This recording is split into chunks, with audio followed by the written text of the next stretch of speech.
Hey, this is Joe in the editor booth, aka my couch where my dogs refuse to get off me. And I wanted to give you the heads up that we had some technical difficulties in this episode, and I now want to take revenge on an XLR cable.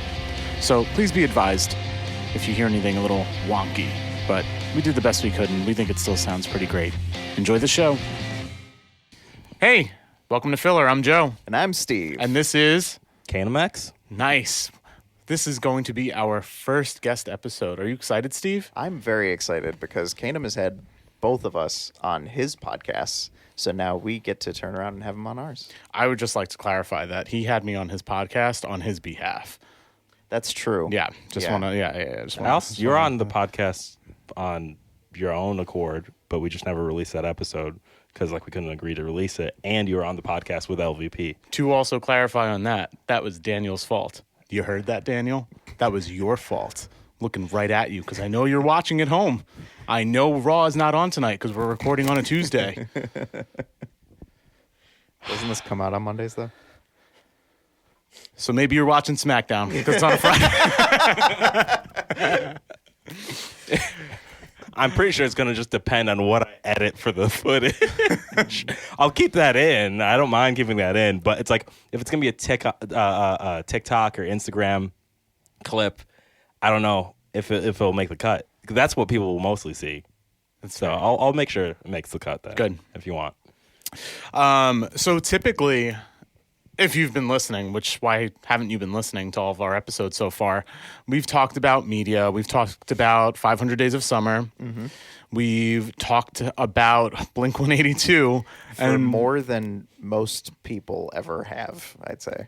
By this time, we will have been finished talking about Blink-182.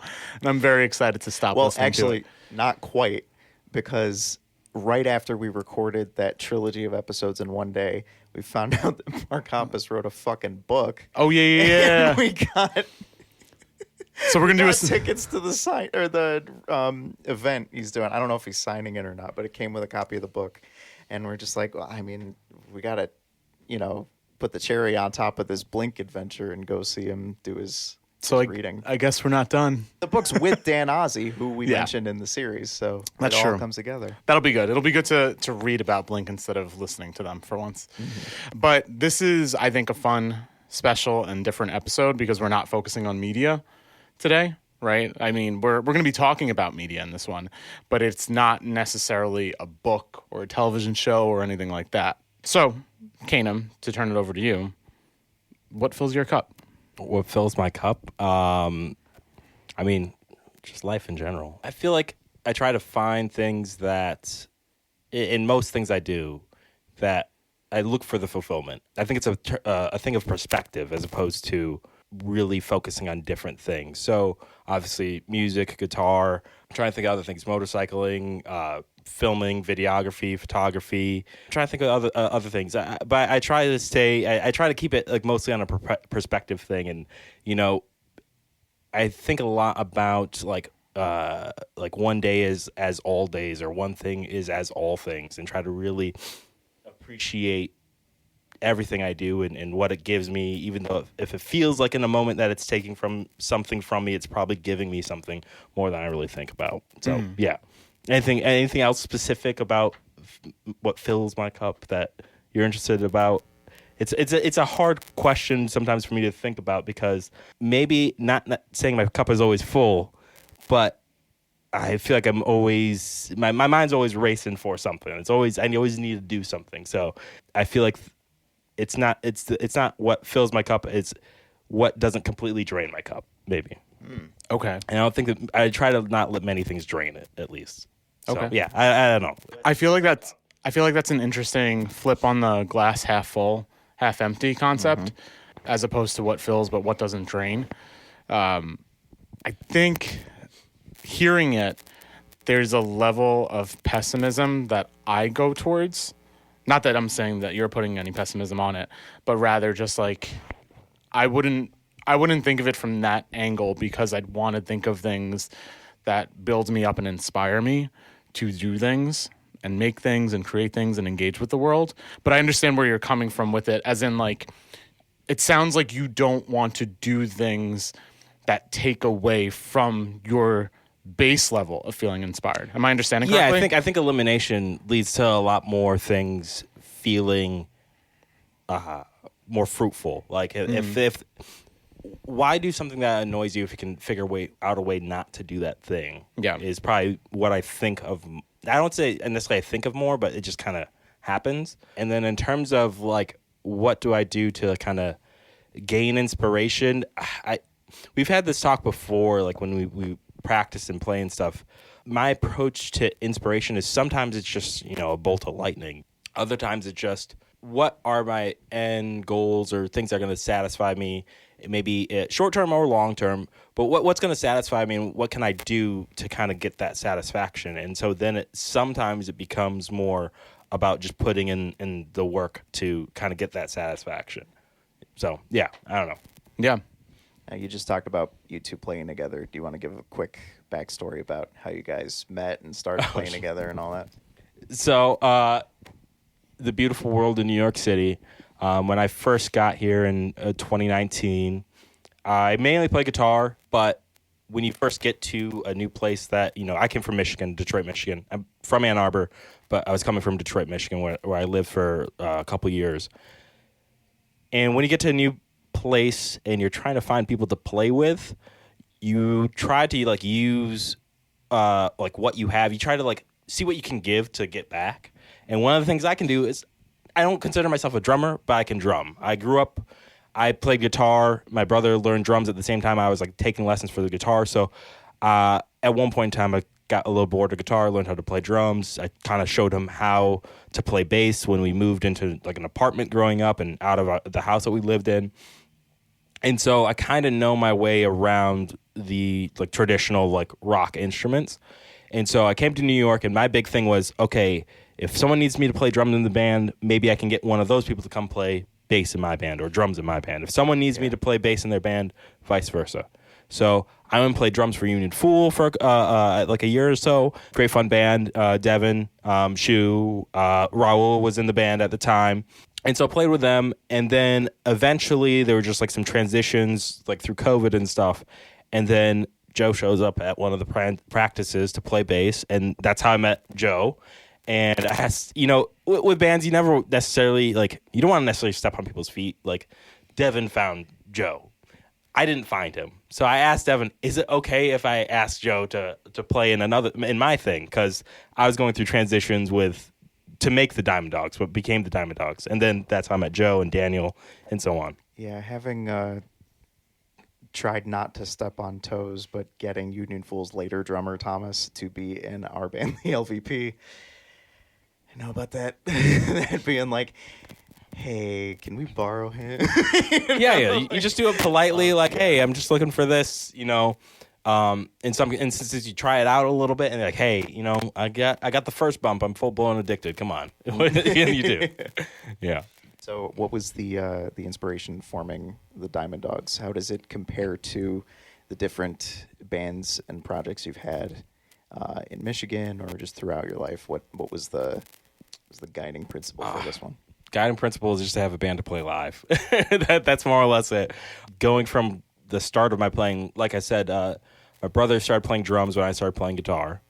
So the band was built in from the very beginning. And so I kind of have a band mentality to a certain extent. Once I got to end of high school, we had played local stuff in Ann Arbor and in the surrounding area in middle school and high school, talent shows, or there's youth clubs that we played at and stuff.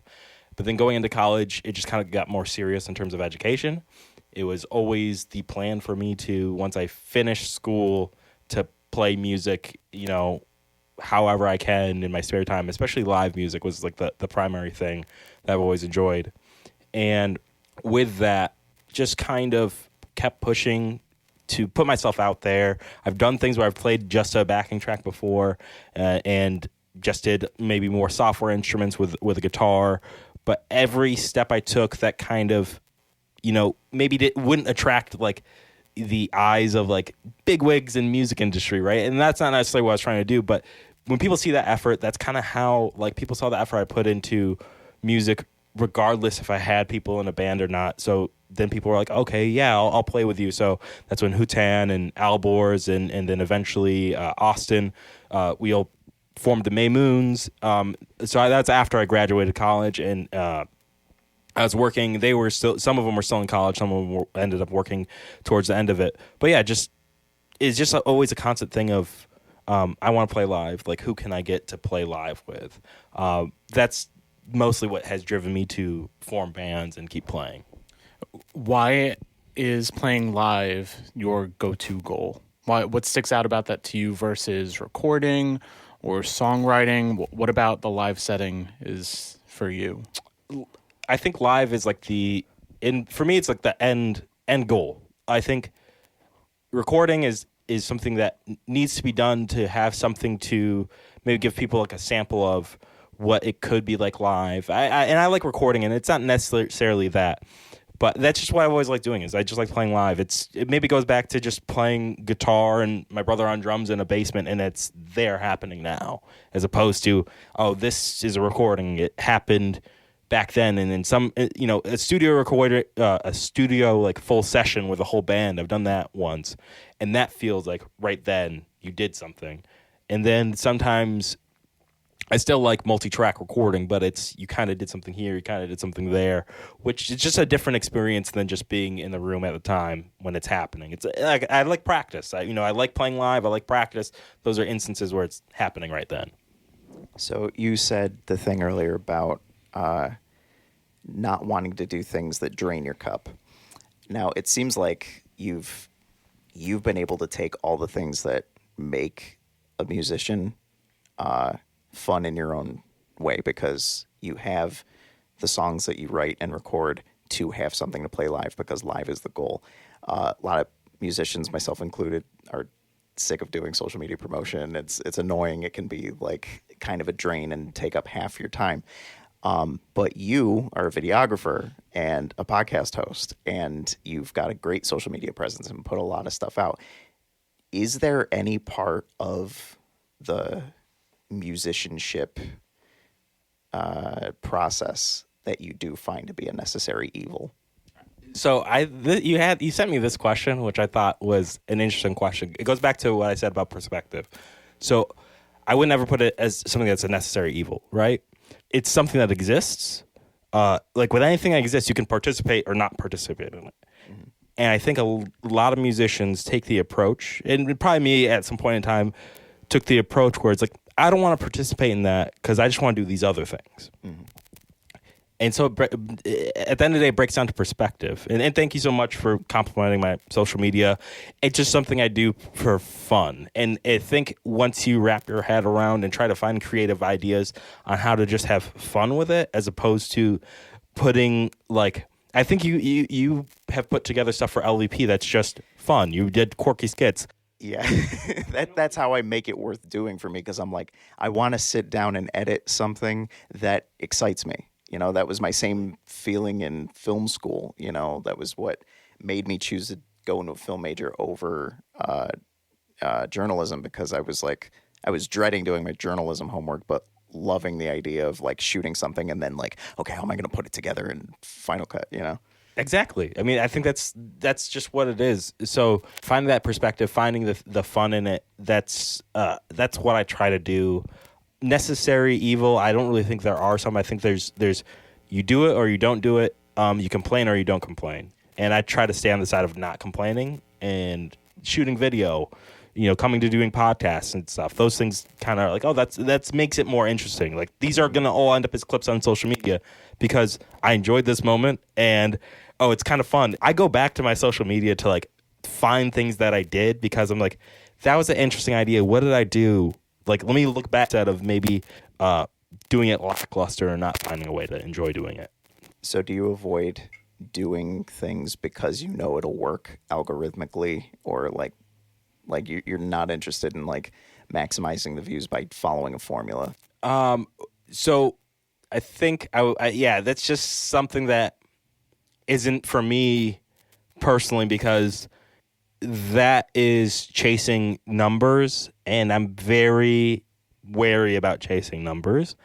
I'm even wary about this. We've talked about it with music too. It's like I'm very wary of and sometimes I've kind of considered it more, but I'm very wary of writing music for you to for you as the audience person to listen to, for you to because I'm guessing what you like. Yeah. At the end of the day, almost all my songs, even I put out an EP in like I don't know 2017 or something that I've since taken down just because like the quality wasn't there, and it's like all right, I felt self-conscious about it, but still like I like going back and listening to that to see like the progress. And so a lot of times it's like I'm making stuff that I kind of would be happy to listen back to as like this is kind of the story and fabric of my life. But I think that's what works for you both as a musician, as a person on social media, is you're authentic. And it's clear that your authenticity is there, even if there's a lot of thought put behind it, because clearly you're reflective, which I think is really, really good. But it also sounds like you're just doing it for yourself, which a lot of people don't do. And I think it's obvious when they're not doing it for themselves and they are chasing the numbers and they are chasing the virality of it. I mean, people can choose to do that or not, like, and they might gain satisfaction from that. But it's just there hasn't been something that I've been like, oh man, I've never said to myself, I really want to go viral. I've honestly never said, if something starts hitting like more, I'm like, oh, that's kind of cool. Like that's weird. Like I wouldn't think that this hit so much. But that's cool. And then I go, I'm vain. Like I still look at my like how many views and how many likes, but I don't really do that daily. Like I do it every once in a while. I was like, it's been like a month or two. Like let me go look at the stats for what's going on. Like that's interesting. Did you ever do it? Or did you always have this mindset of like, I don't really care about that, and like I'll check in on it now and then? Or was there ever a point in being a musician and being present as a musician on social media that you were very much so gung-ho about the numbers and on top of everything? I've never been about the numbers for views. I think I've probably been more about the numbers for followers, simply because like it's just more chances that someone that follows me is probably going to see my stuff, might like it, might be interested. But even that, like I just did leeching. Like I just followed people. Hopefully they followed me back. They don't. I go purge my Instagram every now and then. And TikTok used to be used. I think it's probably still pretty easy. I haven't really done purging that much anyways, because like a lot of that stuff is like, all right, I ran the scheme.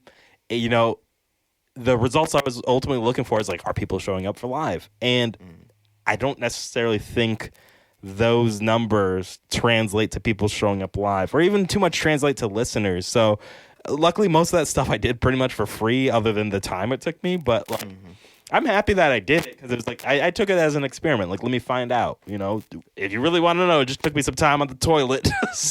All right. Yeah, it's cool because you're playing a volume game there of like hoping that a fraction of that big number will actually be interested. And from there, because you've stuck to making stuff you believe in and that you do for yourself, that the people who show up for real actually like it. Yeah. Actually, it's got to feel kind of validating to have made a fan that's a fan of you, because you're putting out nothing but you, I think, honestly, that's true. And the other thing that's very validating is like Dan Barracuda, ever presence of Dan Barracuda and all the Brooklyn music that everyone's making. I probably followed him on TikTok or Instagram like way before I met him, and then I met him and like, oh, we follow each other. And like that's always funny. Like Sanders said that about his drum. He had took drum lessons. He's like, you guys follow each other. We're like, oh, that's crazy. That's cool. I've followed like Lily, who does like photography and stuff. It's like, oh, that's crazy. We follow each other. And like, yeah, working outside of just like doing leech following, I don't do it as much, but I used to try to be a lot more active in terms of like commenting and like reaching out to people. I still try to do that. I'm kind of like shifting the way I do that, but yeah, that's really gratifying. It's like you met someone online and then you meet them in real life, and it's like kind of this cool like connection that you've like, oh, I've seen some of your shit, you've seen some of my shit. That's cool. So yeah. So you said you're kind of shifting away from that, and I know that you've been not necessarily slowing down, I guess, with your music, but more so just like taking your time to get whatever your next steps are. Am I phrasing that right? Yeah, I mean, I'm definitely moseying. Like, yeah, call to slow down. I'm not really just trying to put stuff out there just to put stuff out there. So yeah, I definitely a shift, but I'm still, doing video stuff, photography stuff. Like I don't think I'm a really a person that can really just sit down and not do much. Like I always want to do something while I can. Are you still looking for live shows? Are you still trying to do that stuff, or where are you at? Like, what are the current Kanem X goals? Goals? Yeah. So not really. Again, the way I think about a live show probably maybe has changed because like that's like the end goal. That's what I really like doing. So with that, it's definitely changed though, because even before I wasn't necessarily voracious in terms of like I need to play live. The way I think about live shows a lot is while I write and play from my perspective, when it comes to asking someone to sort their life out to come here at a specific time, specific date that may or may not be convenient for them, I think that because ultimately all these followers and shit that you might have on social media or might not have doesn't really matter at like the level I'm playing. It's like, who can I reach out to? Like I try to keep like active lists of these are the people I probably can reach out to. And even in the past, a lot of my thought process wasn't like, oh, like let me just. I used to think about this in Michigan. I used to want to play like a show every month or every other month, but then it started becoming like, well, how many people can I actually ask to come to a show? And I think that's kind of how I focus on doing shows. Is how many people can I ask? Why can I ask them to? Those are two important things. Like, why can I ask them? If I'm just asking them and I've asked them like several times and like I haven't really like talked to them or hung out with them, like that's something I got to question and be like, you know what, before I really ask them, let me ask them at least about their life before I ask them what's going on here. Yeah. And in that way, also music has become really special. Even with like when I'm releasing music, it becomes, oh, hey, like what's going on? Like what's been going on in your life? I'll ask people that I haven't talked to in like a year or 2 years, and like, what's going on in your life? Just want to know. Oh, Oh, I'm asking that. I also want to share this, but like I did want to know what was going on in your life. So like I've even done that with releases where it becomes like kind of a nice thing where it reminds me to reach out to people and talk to people and keep those you have a contact list for a reason, and that reason really is so you talk to them and kind of gain camaraderie with people. So yeah, I don't know. So that's music. What about your videography? What about your podcasting? What are your goals there? Because you used to do tonal distancing, which is still probably my favorite podcast title of all the podcasts I listen to. Thank you. And I know that was a product of COVID, so I understand why you ended up retiring it. But what are your current Kanem X podcast goals? I think a lot of things lead to simplicity. So interview people, talk to them, especially like interview bands, because like that's what most of the Kanem Music podcast is supposed to be about. So just interview bands, talk to them, get a nice edit done, get some good clips put together, put it out. That just follow that process. I don't have like a huge queue that I'm like working on. You feel free to reach out to me. A lot of my stuff is very much like I'm focusing on the next step. I'm focusing on moseying, and like the next band I'm working with, that's gonna be the band I work with. I might like record that, have that in my edit queue, and go record another one. But I probably won't promise a third band because that's going to be a lot of work. Like even this right now, this is I have to edit these videos. I know I have an interview to do with Blue Rumor, like in the coming weeks. I'm gonna make sure I finish editing this, work with them, finish editing that. And as soon as that's like more in the edit queue, then I might consider doing another band. But I'm not really focusing on like a schedule or anything. So just about the next step, and it's really about just making relationships, making good podcasts, and having fun. And what else can I really? I can focus on these like bigger goals and like drive and everything. But I think I just had a conversation with someone about like hustle culture and kind of how I think it's kind of played out. Like we've been playing ourselves by believing in hustle culture to a certain extent. So yeah, I don't know. That's fair. I definitely think since I've known you and I've played with you, I've seen a change of your working dynamic, not necessarily in you work less or more or anything like that, but I do see that there has been a shift from hustling and grinding to this level of I'm doing this because it feels good and I'm having fun. And I want to make a good product because I want to make a good product. Like it feels like it's become more innate and less extrinsic. I guess those are the words I'm looking for. It looks like it's become more intrinsic for you as opposed to extrinsic. Because I remember in Diamond Dogs rehearsals, we talk about the goals of numbers that we'd have for shows, right? Whereas now, sitting here talking to you a couple years later, after having played for a few years, you don't care about numbers, which is I don't care about numbers on social media. I care about numbers at a gig. okay. So why? Why? Because I love the feeling of like We got to make money for the venue. No, I don't give a shit about the money. The thing I write about playing music in particular. So you know I journal. I don't know if you know I journal. I journal. It's a great thing if you like writing a lot and you like to self-flagellate. But I have a certain thing. Obviously, you go through a journal. I have certain things I always write in the back of my journal. One of the things is like a purpose. One of my purposes is to Layla, to always love and support her through my thoughts and my actions. And then the other thing I generally always write is my goals for music ultimately are to play to a well-filled room. And so the reason why I write it like that is that it doesn't focus on a number. It focuses on the room and how many people I can fill in that room. And so that then puts the burden on me. I don't want to say burden, but burden on me to find the right room for the number of people I can reach out to. And then let's say I'm a math guy. I do like a certain calculation. Like this is how many people I think I can get there. So numbers do matter to me, but I try to fit them into ways that I can win with them as best I can. And I think we've done a lot of things in terms of winning with shows in terms, that feels weird to say. We've done a lot of things for making shows that kind of fit that success metric. And so I've been really happy with them.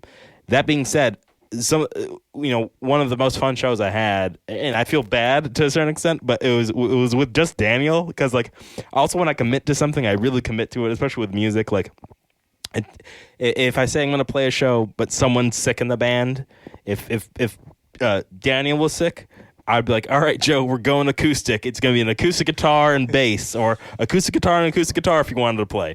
If you happen to be sick, it was like, all right, Daniel, it's going to be fucking the White Stripes, baby. I got an octave pedal. We're going to fucking rip this shit. So one of the funnest shows, not that many people came out, but it was at Berlin, when I love that venue, and it was just me and Daniel primarily, and Nina came to sing with us too for a couple songs. But it was like a lot of fun, but there wasn't really that many people there. So it doesn't always have to fit the metric to be satisfying either. You've done a lot of cool collaborations with, like you mentioned, Nina and Dan and Rachel from Blue Rumor. And a lot of those collaborations, some are original songs that you have people come in and record on, and a lot of them are covers, and they're usually like surprise covers that you'll do like not long before the show. What goes into picking those songs? Picking the covers or picking the both, I guess. Collaborating. Yeah. Collaborating is just being the initial premise of collaborating for me is just being open and but I definitely see music as like a, let's say, vessel for like community, and I think it's a nice thing to be like, hey, you sing really well. Do you want to come do something with us? And then maybe we can do something with you. Like, it's a way to make friends and get to know people and stuff. I think it's like, for me, especially, it's a great way just to make friends. Yeah.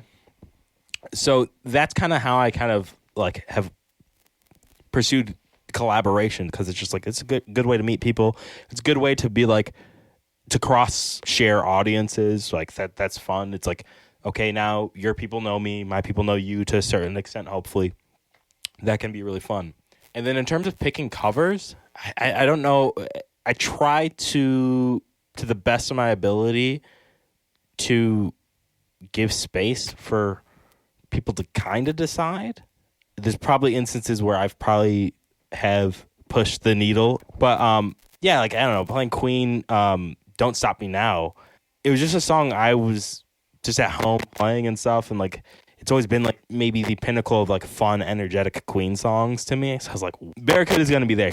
He's gonna be able to play guitar amazing. Nina's gonna be there. She's gonna be able to sing amazing. The thing I think about with covers is almost as a service and a thank you to the people that came out and heard all the original shit. Because like I know people like can appreciate original shit. I appreciate original shit a lot, but sometimes it's like, all right, dude, I've heard your thoughts.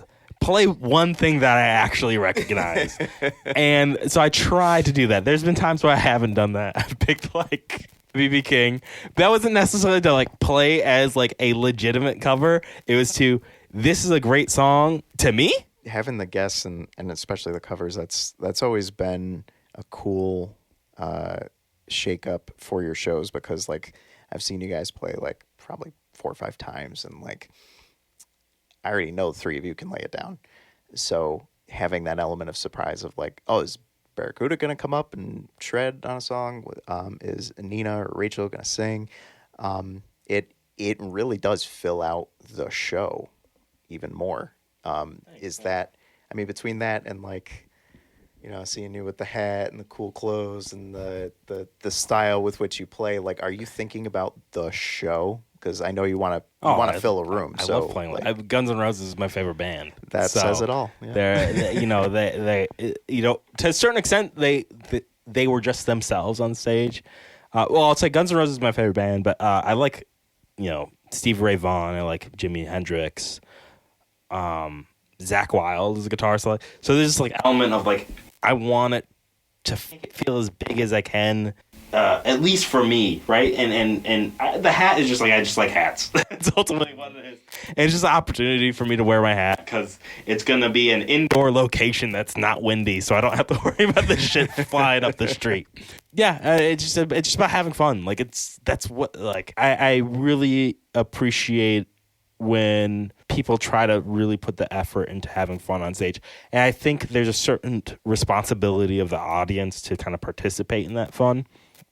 But I think there's a responsibility of the artist to like kind of open that up for them as best you can.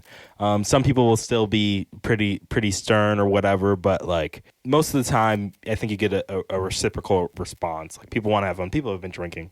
It's not that difficult. Joe, what are your thoughts on that? Because you're in multiple bands. You've played with Kanem. You've played in our band. You play in Burnover District. And those are all different dynamics because you've entered into each of them. But the LVP was something that like started with my ideas that Kyle demoed, and then we put them out on SoundCloud to attract players like you and Vince to join and then form it together. Kanem X and the Diamond Dogs started as his thing that became the 3 of you building it up together. What's your take on how you fit into the show? When it's something kind of curated and fun like that, or something kind of heavy and intense and dynamic like what we do, what's your take on the performance and where you fit into that? This is something that I actually always struggled with, and I was sitting here thinking about it.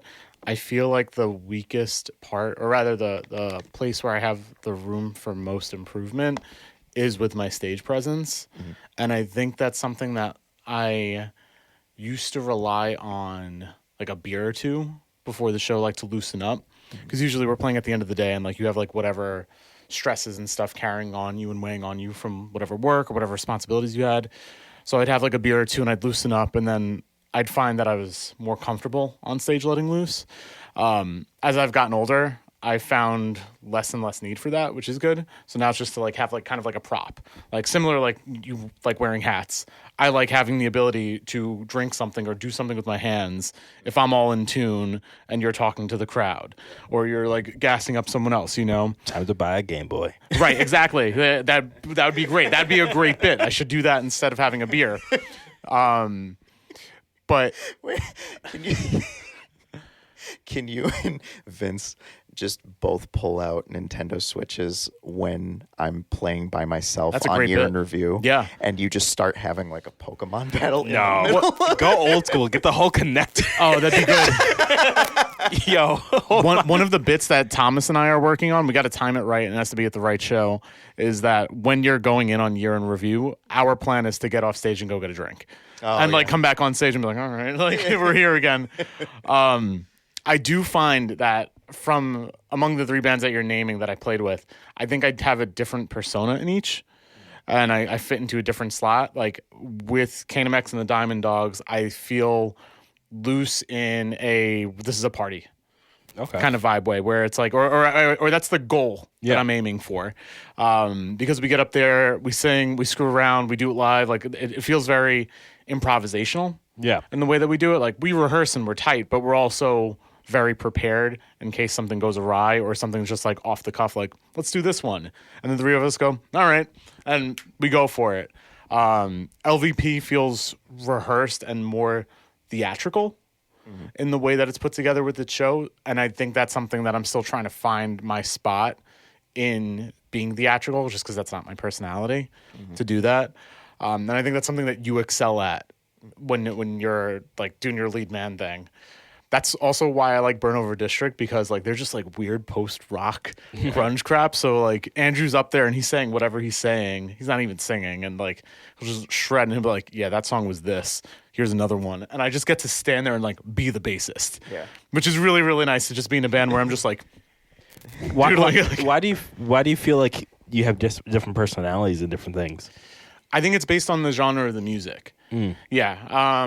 So with Kanem X, like it feels very Bruce Springsteen and E Street Band, and I say that complimentary. Hey man, it can only be taken as a compliment. I'm not sure about that. That's why we're doing the Springsteen series like we did Blink. But everything's perspective, man. Well, that's fair, yeah. Whereas in LVP, it leans much more indie, pop rock, alt rock, and I think I have an image in my head of what that looks and sounds like from growing up and seeing my favorite bands do that. So that's probably just influenced me subconsciously to emulate it or put my own spin on it in my own way. And again, same thing with Burnover, like from seeing bands, instrumental bands, just really get into their instruments, and then if there's a breakdown, like we're gonna like headbang and stuff, and we're gonna move around. But like generally, like we're up there to play our instruments, and we're hoping you're engaged in our instrumental playing until we start doing songs that you could sing along to. So it just feels like I'm wearing a different hat. Interesting. In each project. Interesting. Yeah, but I'm sure like to some extent like the same thing is there. Like if there's a mic in front of me at Kanem X and the Dime Dog show, like I'll banter with you. Yeah. Like I bantered with you on stage. Oh, yeah. Like I think the only one I wouldn't do is with Andrew, because like that's not the vision that we got for that group. But that's just a logistical thing, you know? So have you played in other bands for other people, and do you feel like you've had different personalities? Yeah. So in high school, I started a band that played one show. Nice. That was probably the cringiest thing I've ever done in my life.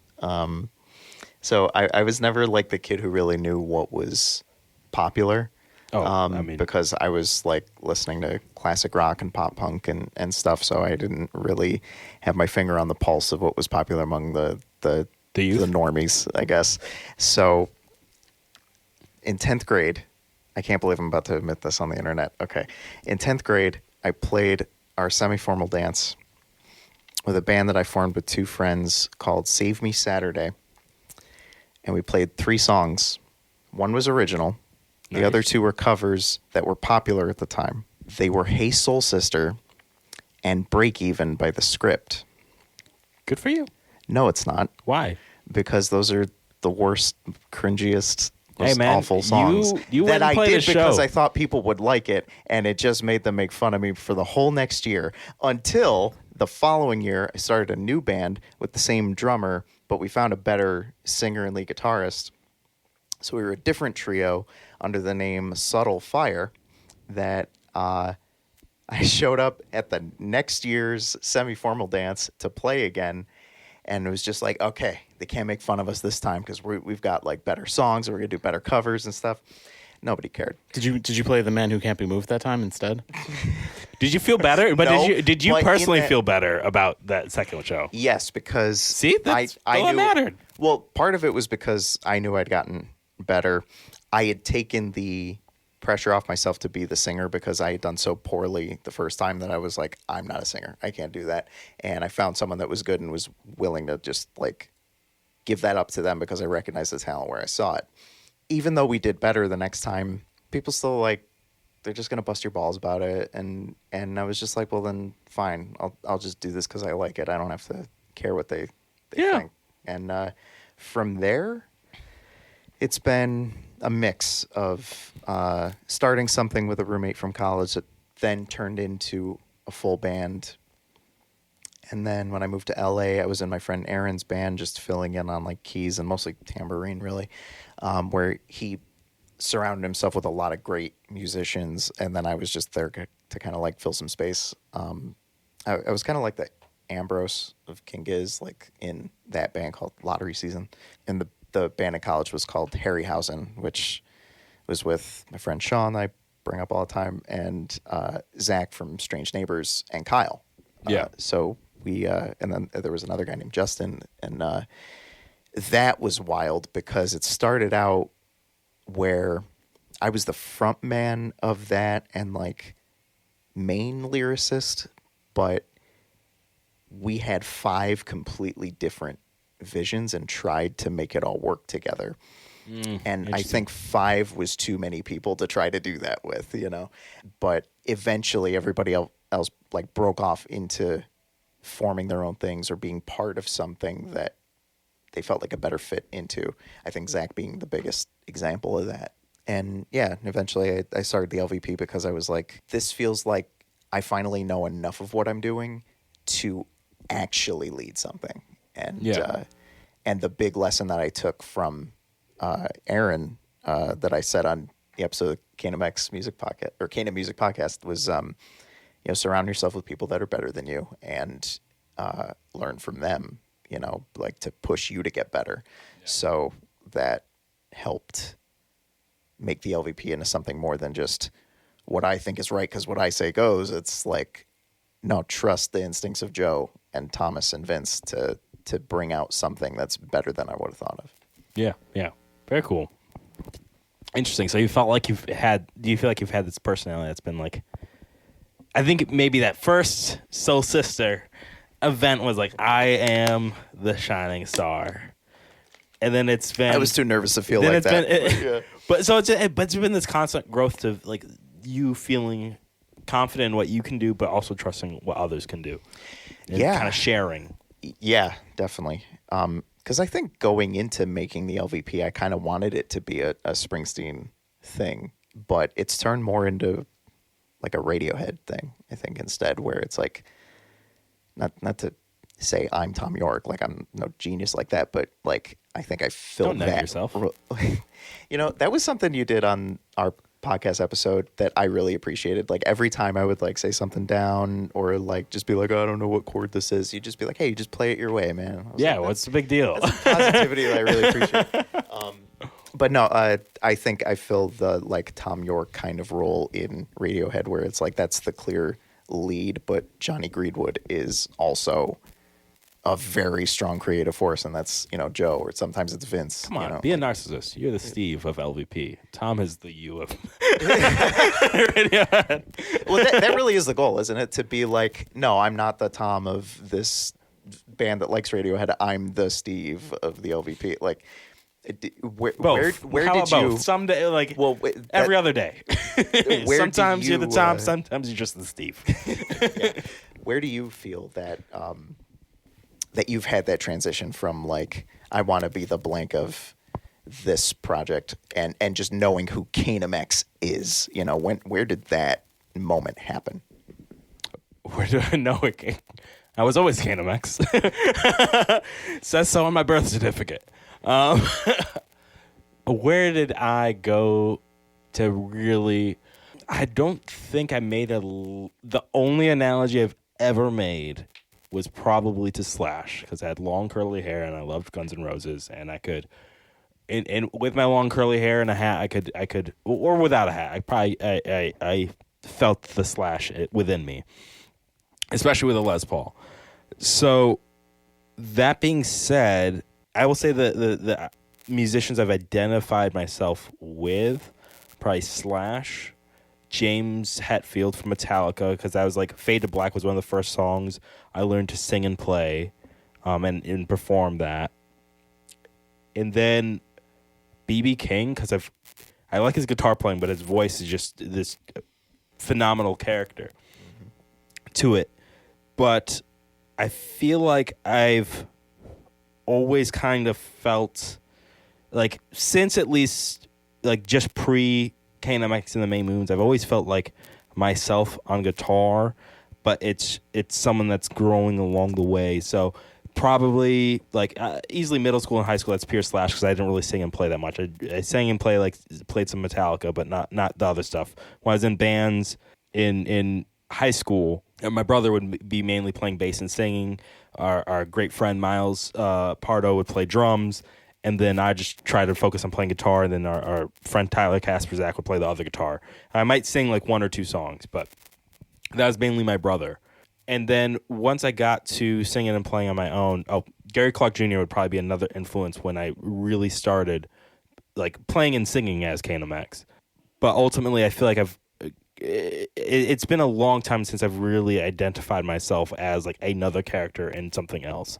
I've taken things like Bruce Springsteen in the E Street Band as something of like that concept speaks to me, because I feel like I had something I really enjoyed in Michigan with the May Moons, and I was moving to New York, and even that with the May Moons, I think there was something inherent in my head that said bands can shift, because I was trying to work on other things and it kept on shifting.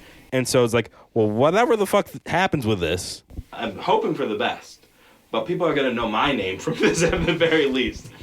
And so that was a perspective for better or for worse, I've always carried with me. Is like, whatever happens with these things, like, it is going to be Kanem X and something. I'm a lot more flex. If I'm joining someone else's project, sure, I'm joining someone else's project. But like with my main stuff that I'm making the music for, I really feel like, I put my name on it because I want it to carry with me more than anything. What would it take for someone else's project, or a less like focused on you project? What would it take to excite you enough to want to join it? What would it take for me to excite me enough to want to join it? I'm not sure. Because it's not something I'm necessarily looking for.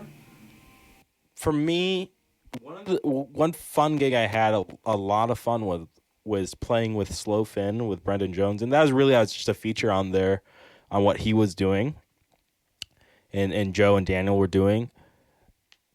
I don't know if I could right now be a player indefinitely. I would definitely play like the NBA, and I don't know much about the NBA, but I know they have contracts. I'd be like, all right, I'll play with you guys for like 4 or 5 gigs, maybe like 1 or 2 like EPs or singles or whatever. But then like I got to reevaluate if I want to keep doing this. Like, and I think most people probably kind of think that way with bands a little bit in like the back of their mind. I'd rather be upfront with it, because like I try to play with a band. I think post-COVID, where I was very clear, like, hey, I'm just coming to play with you guys for live shit. That's it. I'm here to play guitar, play rhythm guitar for live shit. I'll do some leads, sure, but I'm just here to play for live shit. And then there's some things I did at practice that they really liked, and I really appreciate that they liked it. But I was like, I'm not going to record this. Like, I don't want to come sit down and record. Like, I'm not doing that. I told you, you can record the idea on voice memos right now and go record it yourself. I'm not going to sit there and do this for you, because I just didn't feel like doing that. For better or for worse, So yeah, that I'm definitely open to like coming to play for another band or do some other things. I'm definitely very open to it, but like it's not something I'm like actively seeking or anything. So yeah, I mean, if they pay the shit done, sure, why not? But yeah, I know when we talked on your podcast, you brought up on the song For the People, you wrote it from the perspective of Fred Hampton. What other either historical figures or like media or anything. What other outside influences have inspired you besides music itself? A lot. I think for me, making music at its core is more about composing the instruments. Like that's the primary thing I think about. And the lyrics is like a thing I lay over it. And maybe I make some adjustments to composition at that point. But generally I'm like, this is what I want it to be. Kind of hearing maybe the melody or the mumble of the song this way, but I'll worry about that later. And then I'll try to fix lyrics to the instrumentation. And so like For the People is like one of those instances. I think I just called it Turn It Around. Like obviously with anything you write, especially if you record it into a voice memo, you just name it something. And so with that song, it was inspired by Fred Hampton, which would be the book The Assassination of Fred Hampton and the film Judas and the Black Messiah. And that's especially that I Am a Revolutionary, that hearing that in the film, and then also just other interviews and stuff from Fred Hampton, like listening to stuff from the Black Panthers growing up to now. That's kind of what inspired that song. But a lot of songs, if you talk about media, the news, inspired Medicate Me with American healthcare. Even from like the healthcare perspective, but also like the character that is the parent in that song. I originally had like conducting trains just because like very bluesy, like trains, tracks. But then I switched it to like dragging boxes because that felt more of the times of I need a job just to provide something for my family, for my kid. And so that type of media, the news and stuff. Whispering Winds is inspired by Joe's story. Was it called? It's called You, or that's the other one? No, it's called Light Up. Light Up. So that's what Whispering Winds is inspired by. I do really like being inspired by like things that other people write. So, Other people you know. Especially other people I know. Yeah. Definitely. Obviously, other people. I didn't write all the shit. I didn't write the assassination of Fred Hampton. But especially people I know. Like that's cool that you do this other thing. If I can get inspiration and write lyrics, again, lyrics is like a last thing. So I'm like, if there's something there I can utilize and kind of funnel it, and then that kind of creates this connection between us. Like, oh, I read your story. I thought it was cool. I wrote this song about it. Hey, this is what I did. I like that. I'm trying to think of other stuff. What You Love, inspired partially by Queen, if I remember correctly. It was because it's inspired partially by Queen and Rick and Morty, because your booze mean nothing. I've seen What Makes You Cheer. Talked about that a lot. But it's also inspired by Queen because the Bohemian Rhapsody movie, I think there's like an interesting relationship between like Brian May and Freddie Mercury, where it's like, Brian May had this band. Well, it wasn't just his band, but Freddie Mercury kind of joined what Brian May. I don't know if he necessarily started it, but like, he's just like a main character I think about in that story, and was part of the rising star. And then when Freddie went and did his own thing, Brian May is still like kind of forgiving enough to kind of like bring him back in. I forget where that was kind of completely inspired by. It's because it's this whole thing where I gutted part of the lyrics of What You Love from another song that was like more inspired by Queen, and then I inserted it into What You Love, and it worked well. So yeah, just people, news, books. I try to. It's especially for like writing the lyrics. Like I'm trying to look for something to see. Oh, what can I really? Not necessarily regurgitate, but like how can I? This is something I found is like very impactful that I really liked, and I can feel like connected. And I think it's also another nice thing that can connect other people to a song. If you can be like, oh no, it wasn't just about. I mean, On the Edge is just about me like drinking in England. So those songs are good and fun, but then there's these other songs like, oh, it's about this issue, and so if or this person or this book. So if you are interested in this song might have more appeal to you. Do you guys? How do you guys like kind of approach your songwriting and composition and like inspiration for lyrics and stuff? For the LVP, it always starts with me, and then everybody else finishes it. Kind of the reason I ask about other media inspiring your stuff is because sometimes even musically I'll get inspired by something really random. Like when I was playing Final Fantasy 16, it was the first one in a while in the series that was actually set in a medieval setting. It was very like Game of Thrones style fantasy. And I picked up my guitar and I started like strumming this weird chord that I found in a pattern that almost felt like I was playing it on a lute. You know, and then I built a whole song around that I'm only just starting to write lyrics to, because sometimes I have to sit with something for years before the music sinks into my brain enough to pull something out subconsciously of what it's actually about. So there is that kind of how it goes with you too, that sometimes the music has to bring out the lyrics of. Yeah. Whispering Winds is an example where the chorus, like choruses in particular, are like something like I kind of have an idea of. I really focus a lot of my writing around the chorus for lyrics and then bridging that out. So Whispering Winds, it's like whispering through the winds, take me into your sin. And then Joe has a story about, oh, this dude might be the devil. And I was like, all right, what's more fitting? So that there's stuff hangs around forever. I mean, I have a lot of songs that obviously I haven't like released, but I've written full lyrics for. Maybe I'll release them, maybe I won't. But it's like about how passionate maybe do I feel about that song at that point in time. I also think the way that creative people do stuff is exactly what you're explaining, where it sits in there and it just percolates for a while and then it comes out. I've listened to countless podcasts, read however many books from authors, from artists, from musicians, everything.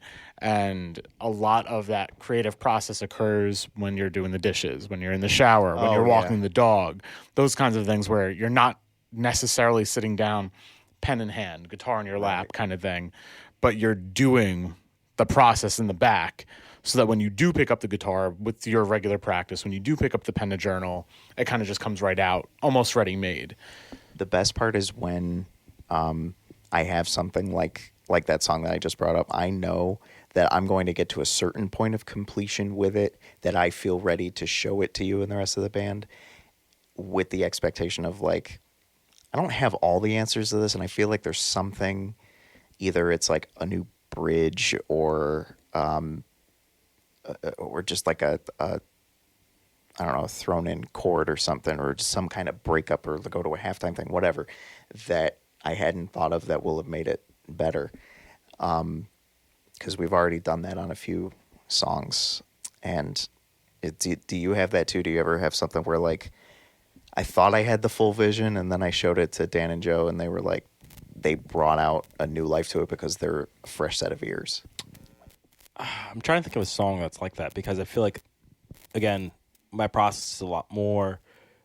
It is through discussions with like Daniel and Joe, and even like the genesis of how I start bands is normally like, I'm looking for people primarily to play live. If you can do that, great. If you want to do more, great. And so normally it's like just like, I'm not so much bringing songs to a rehearsal to get like feedback on what should we add, what should we change. And most of my stuff is it's similar to you, where I just trust Joe and Daniel what to do for 80 to 90%, if not more, of what's going on. I just tell them the chords, this, that, and the other like the chords and like the vibe, and I give them like a audio sample of what it sound like, a whole audio sample, a whole song of what it's supposed to sound like. There are a few instances where I'll be very specific, but in terms of changes, there's certain things maybe I'm just trying to think that I'll like let go of, like For the People, the way it ends in the recording is not how we would end it live. Something like Black Mamba Blues, that's not something how I ended in the recording, that's how we end it live.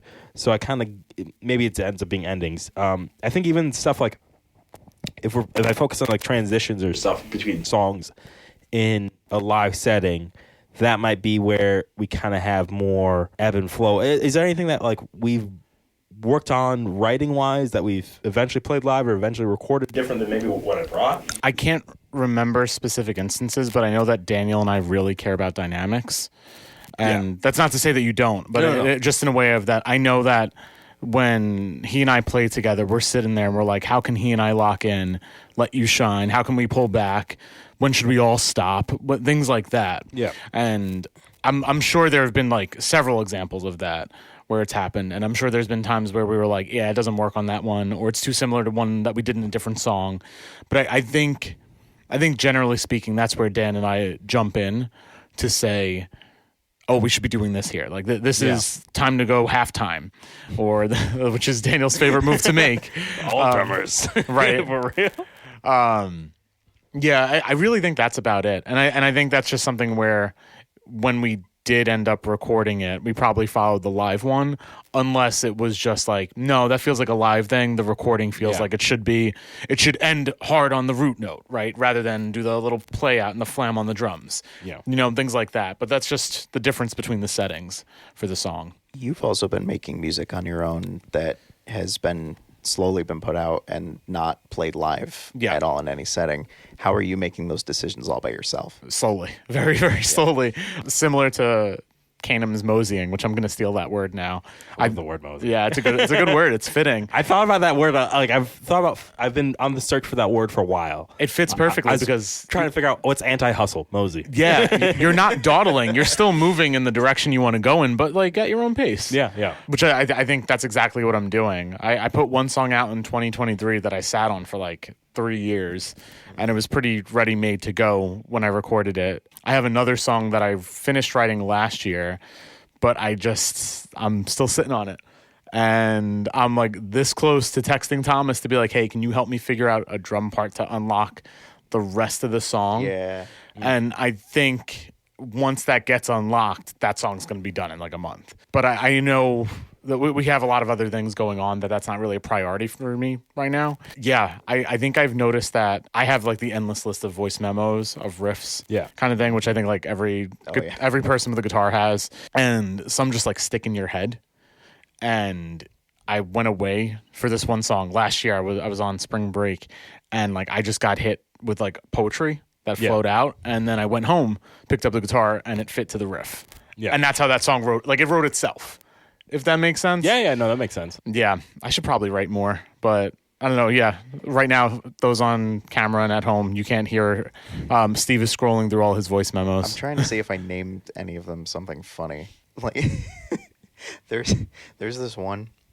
It's called Nose Drums, and it's literally because I can like beatbox with my nose. Have you ever heard me do this?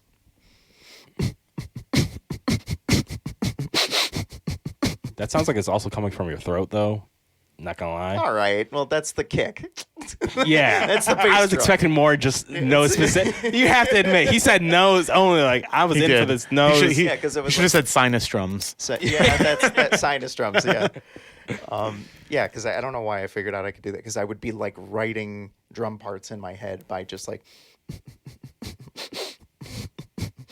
Like I know that when I breathe in, that's the hi-hat opening. If it works, it works. Like, and then get that like back of the throat sound that for the kick. Learn to play drums. I did at one point and then I forgot, and it's a muscle memory thing that I just do not have anymore. So I would have to play a lot more consistently to do it. Piano for me. Yeah, definitely muscle memory, and I don't have one, so I don't practice. So it's been something I've picked up like at least 2 times in my lifetime, and maybe I'll do it again. But same. I'm not trying to buy a piano right now. I was never proficient at it, but I could like play a little bit. I can't read music either. Can you? I can learn to read music every time I need to read it. Okay, that's cool. Treble clef is face. That's a good way to put it. Yeah. Blanks there's face. I forget what the bass clef is. So do I. Yeah, I played Piano Man once upon a time. Based on the sheet music? Yeah. I love it. That's really cool. Yeah, I mean, if the piano song goes, it's not that crazy difficult. It's definitely like, I didn't play it at like 100% speed and like flawlessly, but I could play it. Well, what I find impressive, and I've spoken to the music teacher at the school I work at, is being able to translate the sheet music to the instrument in the moment. So I could sit there and I could be like, that's an E, and I know that B is flat because that's flattened based on like the clef and whatnot. But sitting there with a bass in my hand, translating it and moving and just reading it while playing it, I find that very impressive as a skill. Yeah, you have to give me 5 minutes at least to because one context is key, and then the other context maybe is where's my root note, because like the cheat sheets for me, and I think this partially came from when I took like a music theory class. The cheat sheet for me is if it's like an adjacent. If you have like, let's say we start on F. If it's an the adjacent space, the next space up is A, right? F and A are a third.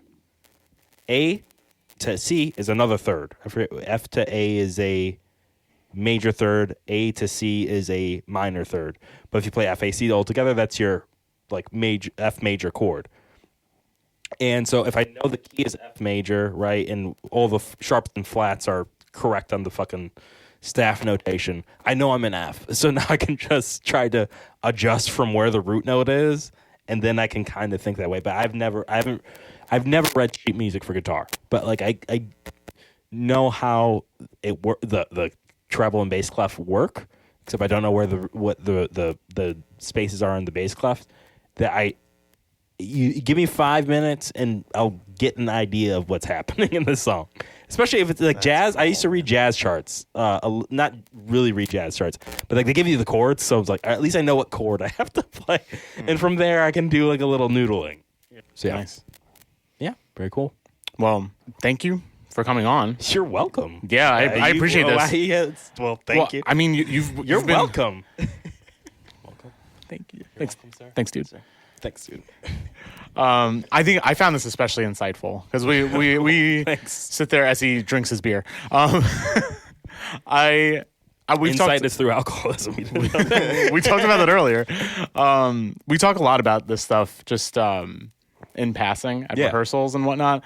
So it's been nice to like really get a deep dive on you and the way you work philosophically. Yeah, and I think you explained a lot of the Stoic ideals that we've bonded over. Yeah. Because like that's ultimately like a lot of the perspective. That's a lot of Stoicism right there.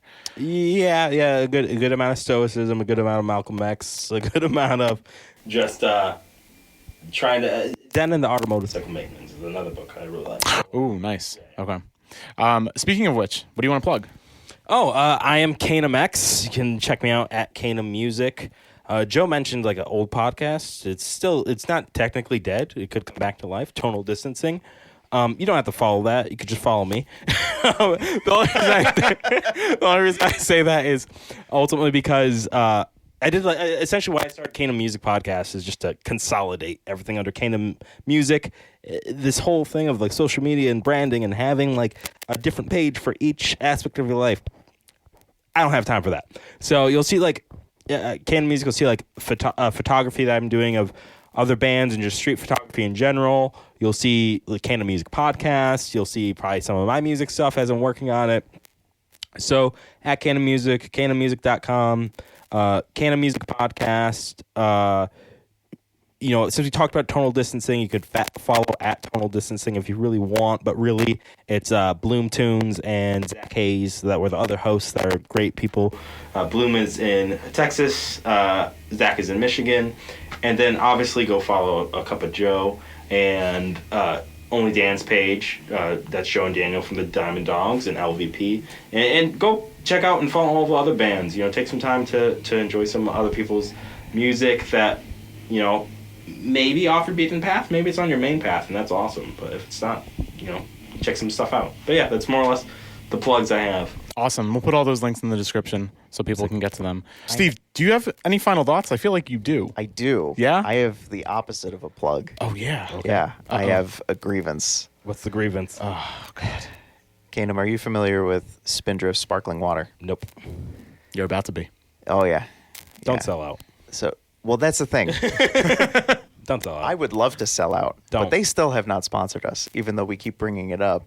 And I have decided that I'm just going to keep telling them how mad I am about that and say something wrong about them every time. Now they can fucking see you. You can see them. My light went out, but that's okay. That's all right.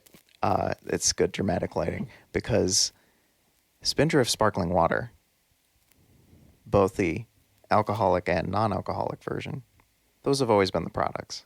But now they have a new product. Soda. Just Spindrift soda. Like Coke or Sprite, but Spindrift? They're like they have like a strawberry shortcake flavor. That's weird. I think a cherry lime and like an orange creamsicle. Why don't they just have one flavor? This is betrayal. okay? Because I used to drink soda and then I stopped your moments, Steve. because of Spindrift. And now you just join the other side. You can still not drink soda. No, but it's Spindrift. But it's Spindrift, so it's different. making me curious to drink soda. Because everything else they make is so good, Kanem. I mean, It's like, how dare they? Like, where does it stop? You know, what's next? why does it have to stop? Exactly. That's that kind of Tell me when to stop. empirical capitalist Tell me when to thinking. stop. No, that's what I'm saying. It'll never be enough. They're never going to stop now because they're a they. company. Why would they stop? That's what I'm saying. They used to stand for something. What They is- used to focus on just the product, but now there's a new product. Like what's next? Another one? Another product? You're talking about it. You're right now. You're giving them free publicity. What would be better is if you didn't say anything. Kanem, that's the joke. Okay. Anyway, Thanks for I thought listening. this was a legitimate grievance. Thanks for watching. It is a legitimate grievance. See, then why is it a joke? Don't make it a joke, Steve. Make a stand. 10 out of 10 up. no, Kanem. Thanks, y'all. Pro plug. Listen to LVP. Thanks. Listen to this podcast. Thank you for listening to this week's episode of Filler. If you liked what you heard, please rate and review this episode to help others find it. For more recommendations and exploration of media we love, go to afterschoolspecial.xyz and follow Filler on Blue Sky. See you next time.